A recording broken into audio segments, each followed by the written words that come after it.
Tayo dalawang pinalaki tayo na isa.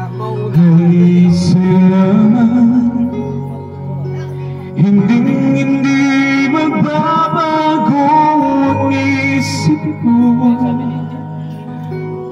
Humiling patingin, sana'y gayon ka rin.